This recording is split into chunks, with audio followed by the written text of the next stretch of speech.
Hello everyone and welcome to study practically. तो यार आज का टॉपिक है जी नाइंसल मैट्रिक्स। आज की वीडियो में हम लोग यही जानेंगे कि ये जी नाइंसल मैट्रिक्स क्या होता है। ठीक है, वीडियो को लास्ट तक जरूर देखना यार, ताकि आपको ये टॉपिक पूरा समझ में आ जाए। बहुत कंफ्यूजिंग है, बहुत एग्जाम के लिए इंपॉर्टेंट टॉपिक है, तो इसलिए अंत तक जरूर देखना। बहुत जगह आपको इंपॉर्टेंट है। यूजीसी नेट का एग्जाम आप दे रहे हो, बीबीए का, एमबीए का, बीकॉम का, एमकॉम का, कोई भी एग्जाम दे रहे हो, और भी बहुत सारे एग्जामों में ये पूछा जाता है। तो बहुत इंपॉर्टेंट टॉपिक है, इसलिए अच्छे से समझ लेना और वीडियो को लास्ट तक जरूर देखना। सारी इंपॉर्टेंट थ्योरीज के लिंक्स और पीपीटी के लिंक आपको डिस्क्रिप्शन में मिल जाएंगे। तो चलो जल्दी से वीडियो को शुरू करते हैं। तो चलो सबसे पहले जानते हैं कि यार जी मैकिंजी सेल मैट्रिक्स, जो कि इसका पूरा नाम है, इसको क्या कहते हैं। ठीक है, क्या है ये आखिरकार, क्यों ये आपको ये चीज जो दिख रही है, जो ग्राफ पूरा दिख रहा है, फोटो दिख रहा है, इसमें क्या दिखाया जा रहा है, कैसे शुरुआत हुई इसकी, अल्टीमेटली होता किस लिए, क्या क्यों यूज क्यों करना, पढ़ना क्यों हम लोग को इसको।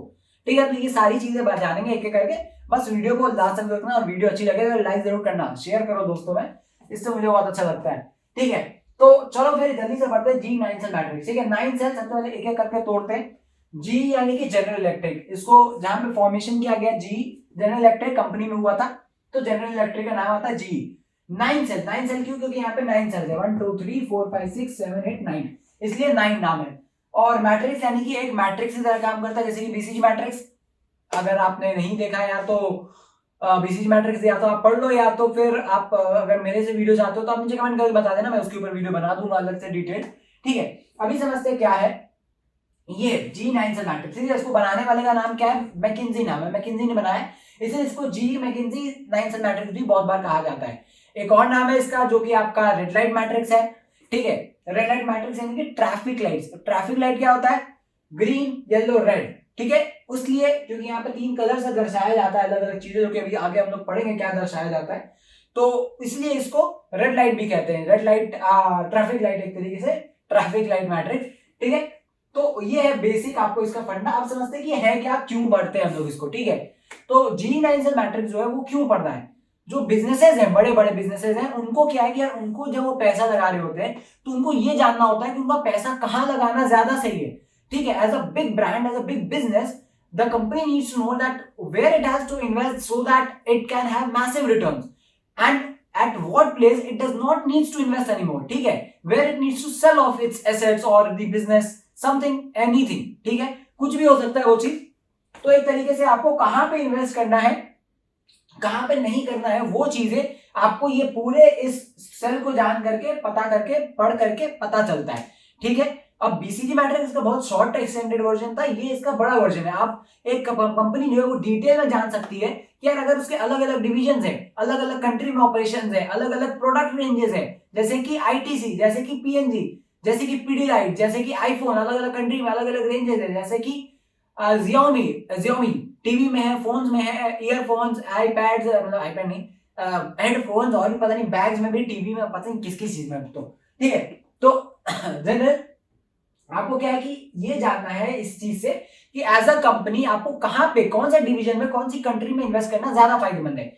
आप पैसे पेड़ पे तो हो ही रहे भाई, तो ऐसे अनलिमिटेड पैसे तो आने नहीं है, तो आपको चाहिए एज अ कंपनी कि कहां पे पैसे लगाना ज्यादा फायदेमंद होगा, वो जानना। तो वो हम लोग इस जी नाइन सेल मैट्रिक्स से पता कर पाते हैं। ठीक है, अब इसके 2 डायमेंशन होते हैं, ये भी आप जानना, एग्जाम में बहुत ज्यादा जरूरी है। तो 2 चीजों से रिलेटेड है जी नाइन सेल मैट्रिक्स, एक है इंडस्ट्री अट्रैक्टिवनेस, दूसरा है बिजनेस यूनिट स्ट्रेंथ। ठीक है, मेनली हम लोग क्या जानना चाह रहे हैं इस चीज से कि जो भी आपका जी नाइन सेल मैट्रिक्स है वो 2 चीजों पे बेस है।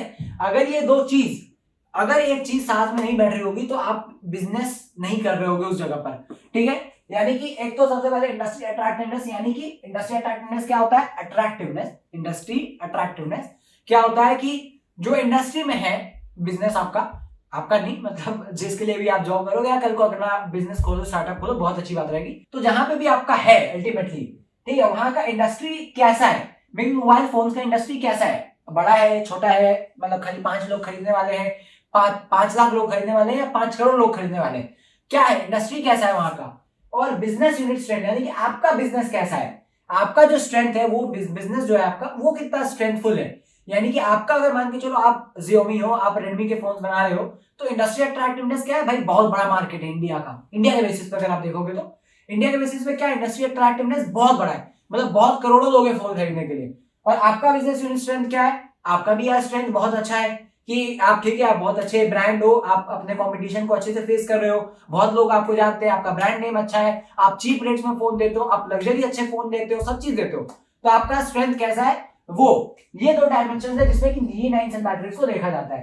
ठीक है, अब इसके 9 सेल्स जो है वो कैसे बनते हैं ये समझते हैं करके। ठीक है, तो हम लोग ने 3 चीज में दोनों को डिवाइड किया है, बिजनेस यूनिट स्ट्रेंथ को भी और इंडस्ट्री अट्रैक्टिवनेस को भी, जो कि है हाई, मीडियम, लो और स्ट्रॉन्ग, एवरेज एंड वीक। ये 3 अलग अलग है। ठीक है, क्या दिखाना चाह रहा है कि जो इंडस्ट्री अट्रैक्टिवनेस है वो क्या है, वो क्या हाई है, वो क्या मीडियम है, वो लो है। ठीक है, और बिजनेस यूनिट स्ट्रेंथ क्या है, क्या आपका बिजनेस यूनिट जो है उस कंट्री में उस प्रोडक्ट के रिलेटेड, जिस चीज से रिलेटेड बना रहे हैं, ठीक है, मे बी आईफोन अपने सिर्फ आईफोन 11 प्रो मैक्स के लिए बना रहा है, तो क्या वो उस हिसाब से हम लोग देखेंगे। अगर मान के चलो Xiaomi बना रहा है इंडिया के हिसाब से कि इंडिया में उसका कैसा चल रहा है, इंडिया में और पैसा लगाना चाहिए कि नहीं लगाना चाहिए, उस हिसाब से वो देख रहा है कि भाई क्या स्ट्रॉन्ग है, एवरेज है या वीक है, उसका खुद का बिजनेस, कैसा है यहाँ पर, कोई लोकेशन पे या कोई प्रोडक्ट के लिए या कोई एक अलग मॉडल के लिए, वो चीज देख रहे हैं। और यहाँ पे ये इंडस्ट्री के हिसाब से देखें, इंडस्ट्री हाई है, मीडियम है या लो है। ठीक है, अब इसके हिसाब से 9 अलग अलग रेंजेस बनते हैं, इसमें समझते हैं क्या होता है। ठीक है, अब मान के चलते हैं कि अगर आपका स्ट्रॉन्ग है और हाई इंडस्ट्रियल अट्रैक्टिव, इसके पहले ये समझ लेते हैं कि यहाँ पे क्या लिखा हुआ है। ठीक है, यहाँ पे आपको 3 शब्द दिख रहे हैं, एक ग्रो दिख रहा है, दूसरा होल्ड दिख रहा है और तीसरा हार्वेस्ट दिख रहा है। मतलब क्या है, पहले तो हम लोग ने जैसे बताया आपको कि इसको ट्रैफिक लाइट मैट्रिक्स भी कहते हैं। ट्रैफिक लाइट यानी कि ग्रीन, येलो, रेड, ऐसे। तो क्या होता है ट्रैफिक लाइट का मतलब क्या है, रेड आपको दिखे तो रुक जाओ भाई, ठीक है, येलो दिखे तो क्या है रुक जाओ, ऑरेंज हो जाए तो क्या होगा, आपको धीरे कर लेना है या रोक लेना है। आपको पता होना चाहिए कि यार या तो रोकना है या तो आगे जाना है। ठीक है, अगर आप एकदम बॉर्डर पर हो तो मे भी आप आगे चल जाओगे, और मे भी अगर आप पीछे हो तो आपको पता है कि अब रोकना है, अब रोकने का समय है। ठीक है, अब वो आपको उस समय देखना होता है उस हिसाब से कि क्या रोकना है कि आगे बढ़ना है। ठीक है, एंड ग्रीन होता है यानी कि चलते बढ़ो, आगे बढ़ो, चलते चलो। या अब इसको कैसे आप रिलेट करोगे बिजनेस के थ्रू, अब आपको अगर ग्रीन सिग्नल है यानी कि एज अ बिजनेस आप इन्वेस्ट करोगे कि ठीक है भाई इन्वेस्ट करते हैं अभी, क्योंकि अभी हम लोग को हरा सिग्नल मिल रहा है। ठीक है, पीला सिग्नल मिल रहा है यानी कि होल्ड करेंगे हम लोग, एज अ बिजनेस हम लोग रुक जाएंगे, रुक जाओ भाई पहले देखो आगे जाना है कि नहीं जाना है, जा सकते हैं कि नहीं जा सकते हैं, कहीं ऐसा तो नहीं बीच में फंस जाए और कोई गाड़ी आके उड़ा दे ऐसा तो नहीं है। तो इसलिए ये पता होना चाहिए, इसलिए होल्ड पे क्या होता है मतलब कि रुक जाओ, देखो इन्वेस्ट करना है कि नहीं करना है। एंड रेड का मतलब क्या है, हार्वेस्ट का मतलब कि भाई एकदम रुक जाओ, करना ही नहीं है।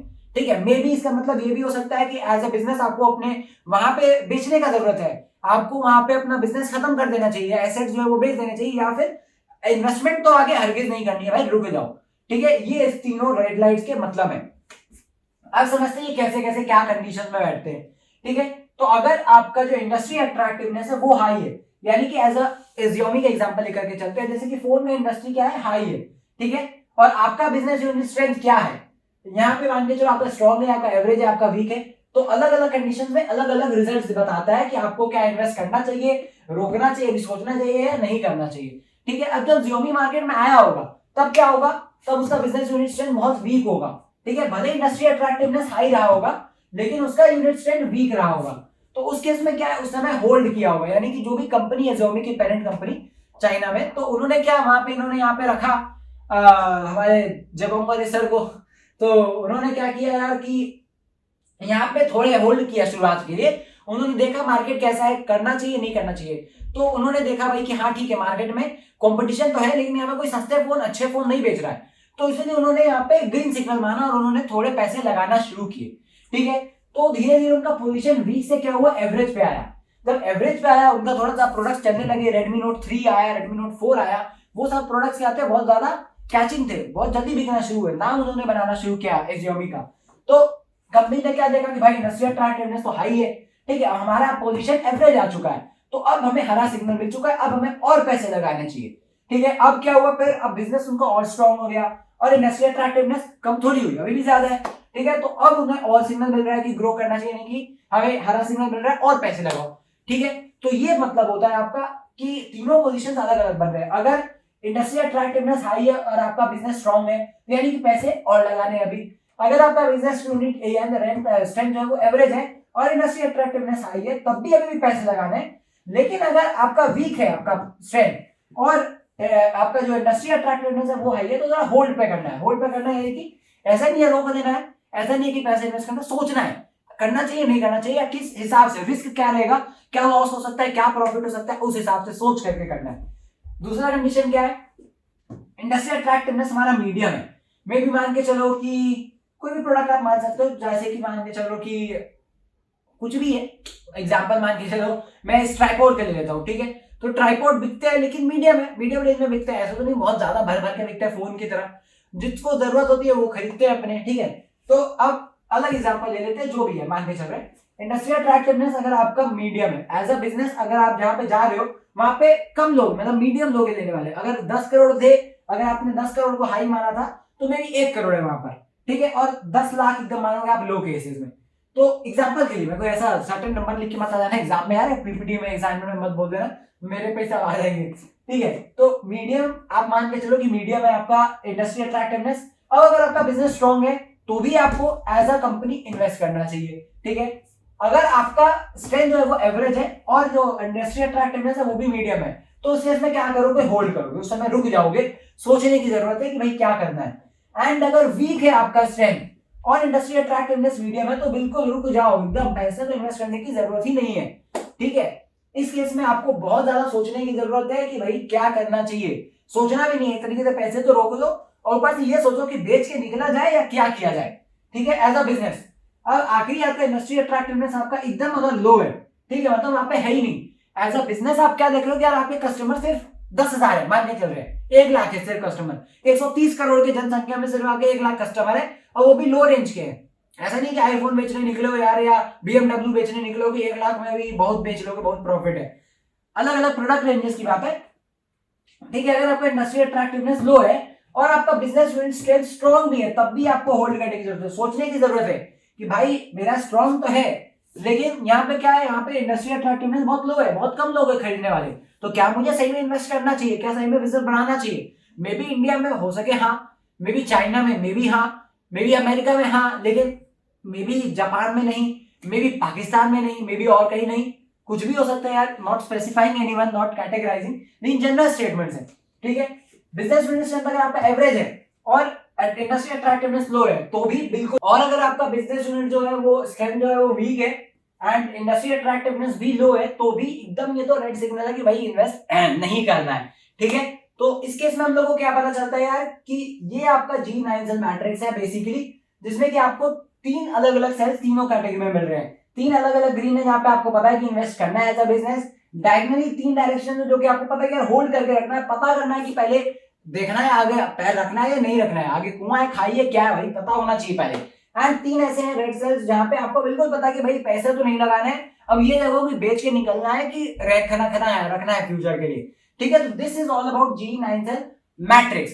अब अगर हम लोग बात करें यार कि अगर आप इसको थ्योरी पर्पज से देखो कि अगर आपको थोड़ा सा एग्जाम में भर के लिखना हो, 20 मार्क्स का क्वेश्चन आ जाए, 5 पेज लिखना है, या अगर आपको एक्सप्लेन करना है बढ़िया से इसको कहीं असाइनमेंट में GD में, तो क्या है थोड़ा सा इसको समझो अच्छे से तो आप खुद ही कर पाओगे यार, सिंपल। अब इसकी बात करें कि अगर हम लोग इसके एडवांटेज और डिसएडवांटेज की बात करें तो आप आराम से अपने से लिख सकते हो, ठीक है। अगर आपको एक्सप्लेन करना हो G9 मैट्रिक्स तो आप पहले पूरा बताओ कि यार क्या है, कहां से शुरुआत हुई, क्यों देखते हैं इसको, ये सारे डायमेंशन अलग अलग दोनों का क्या मतलब है, ये इसको क्यों ट्रैफिक लाइट कहते हैं, क्यों क्या कहते हैं, आपको अलग अलग सबका क्या मतलब है, ठीक है। जो होल्ड पोजीशन होता है वो हमेशा डायगोनल होता है, ये चीजें एक्सप्लेन करोगे तो ऐसे थ्योरी वाइज तो बहुत है। अब बाकी अगर आपका एडवांटेज डिसएडवांटेज एक्सप्लेन करना हो, ठीक है, ऐसे तो मैंने लिंक्स नीचे दिए हुए हैं इन सब चीजों के लिए, तो आप उसको रेफर कर लें, लेकिन अगर आपको खुद भी लिखना हो यार तो आपको पता होगा कि हाँ भाई ठीक है कैसे लिखना है, तो समझते हैं, ठीक है। आपको पता है एडवांटेज डिसएडवांटेज कैसे है, पता करते हैं कि क्या क्या है।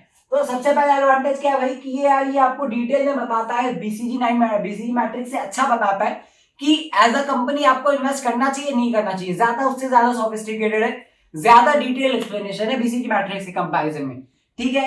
और अगर आप एडवांटेज देखोगे तो आपको क्या समझ में आ रहा है यार कि आपको ये पता चल रहा है कि कंपनी के पैसे जो है वो कहीं वेस्ट नहीं हो रहे, ठीक है, कंपनी सही जगह पैसे लगा पा रही है, उसको जबरदस्ती के पैसे लगाने की कहीं जरूरत नहीं है कि भाई देखते हैं क्या होगा फ्यूचर में, कितना रिस्क है कुछ पता नहीं है, कंपनी को सीधा पता चल रहा है कि भाई कहां पे लगाने हैं पैसे, कहां पे होल्ड करने, कहां पे रोक देने, ठीक है।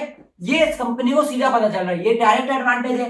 अब डिसएडवांटेज की हम लोग बात करें तो क्या है भाई, तो डिसएडवांटेज ये है कि सबसे पहली चीज आपको ये चीज प्रोसेस करने में ज्यादा पैसे लगेंगे, ठीक है, थोड़ा लेंथी प्रोसेस है, थोड़ा टाइम टेकिंग प्रोसेस है, थोड़े ज्यादा इन्वेस्टमेंट वाला भी प्रोसेस है, ठीक है। दूसरी चीज, आपको इसके लिए एक्सपर्ट चाहिए। आप ऐसे बैठे घर बैठे बैठे नहीं कर सकते कि भाई चलो ठीक है मेरा मन किया, चलो पता लगाते हैं कि इंडिया में कैसा चल रहा है, इंडिया में और पैसे लगाना चाहिए कि नहीं लगाना चाहिए। एज ए एप्पल ब्रांड नहीं कर सकते हो। आपको एक्सपर्ट चाहिए हो कि आपको बताएंगे कि आपका स्ट्रेंथ क्या है उस मार्केट में, क्या स्ट्रॉन्ग है, क्या एवरेज है, क्या वीक है। आप अपने से नहीं पता लगा सकते कि भाई मेरा तो पोजीशन स्ट्रॉन्ग है मार्केट में, ऐसे नहीं। एक्सपर्ट चाहिए जो कि आपको इस चीज को बताएंगे, ठीक है। और आगे डिसएडवांटेज देखोगे तो अल्टीमेटली ये भी है भाई कि आपको ये नहीं बताया कि इंडस्ट्री अट्रैक्टिवनेस जो है वो आपका कैसा पोजीशन में बदल रहा है, ठीक है। अगर ये मार्केट चेंज होती है उस हिसाब से तो आपको ये भी अफेक्ट करेगा, ठीक है। तो ये भी डिसएडवांटेज एक तरीके से। तो इट्स ऑल अबाउट यार आप कितने अच्छे टॉपिक को ग्रैब कर रहे हो। आप आसानी से अगर पढ़ रहे हो, ज्यादा समझ रहे हो, तो आपको आसानी होगा इस टॉपिक को अपने से एक्सप्लेन करने में, चाहे आप पीपीटी, असाइनमेंट, एग्जाम कहीं भी करो, ठीक है। तो बस यही था आज के टॉपिक में। अगर आपको इसके बाद भी कोई दिक्कत हो यार, एक बार वीडियो को रिवाइंड करके देखो। अगर तब भी क्लियर नहीं होता है तो इंस्टाग्राम पे, लिंक्डइन के लिंक्स मैंने डिस्क्रिप्शन में या कमेंट बॉक्स भी खुला हुआ है, कहीं भी आके मुझसे पर्सनली मैसेज कर सकते हो। तो मिलते हैं तब तक के लिए और कोई ऐसी इंटरेस्टिंग वीडियो में। तब तक के लिए bye bye, take care and Jai Hind, Vande Mataram.